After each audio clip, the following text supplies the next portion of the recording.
Now, we just spoke about US launching phase 2 of its Gaza peace plan with the new technocratic government. Here's more as News 9 decodes what it entails.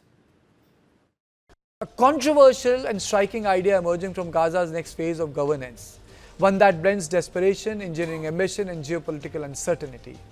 The Palestinian official chosen to help administer Gaza under a US-backed plan has unveiled a proposal that is already drawing attention well beyond the region, pushing vast amounts of war debris into the Mediterranean Sea to create new land, potentially even artificial islands as part of the Gaza's reconstruction.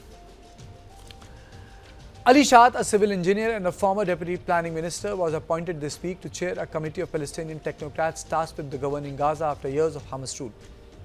He appointed a number of people to work with him, and his appointment marks the practical start of what Trump administration has framed as the pathway to ending the war and rebuilding the devastated enclave. Gaza today is barely recognizable. Nearly half of the territory has seen Israeli forces withdraw, while the rest remains under military control. An expanse of flattened neighborhoods, destroyed infrastructure and shattered lives. An estimated 68 million tons of rubble, much of it mixed with unexploded ordnance, blankets the territory. Shahd's proposal tackles this problem head-on, and in a way that recalls Gaza's past. In earlier conflicts, Palestinians reused debris from destroyed buildings to build foundations, including parts of the Gaza's historic marina. Now, Shahd is suggesting scaling that approach dramatically.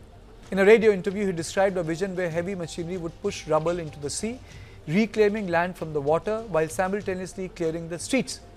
In his words, Gaza could gain space even as it removes the wreckage of war, potentially completing this massive debris clearance within 3 years.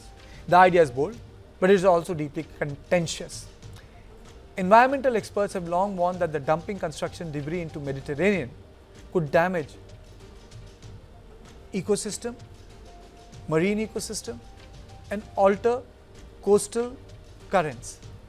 Now, politically, the plan raises the question about maritime boundaries, security oversight, and who would control newly created land. And practically, it depends on access to heavy equipment that Israel has historically restricted from entering Gaza, citing security concerns. Still, Shahd insists that clearing the rubble is a prerequisite for any meaningful recovery.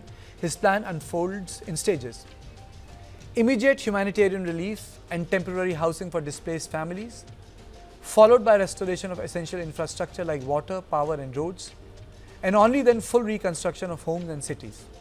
He has offered an optimistic timeline suggesting Gaza could be significantly rebuilt within 7 years, a claim that sharply contrasts with UN estimates, which says rebuilding Gaza housing stock alone would take until 2040, if not longer.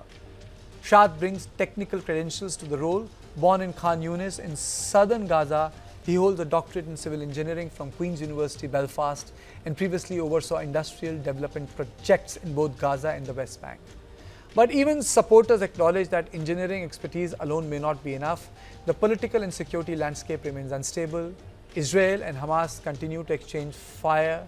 Negotiations over disarming militants group remain unresolved. And the deployment of peacekeepers, a key component of the US-backed plan, is uncertain.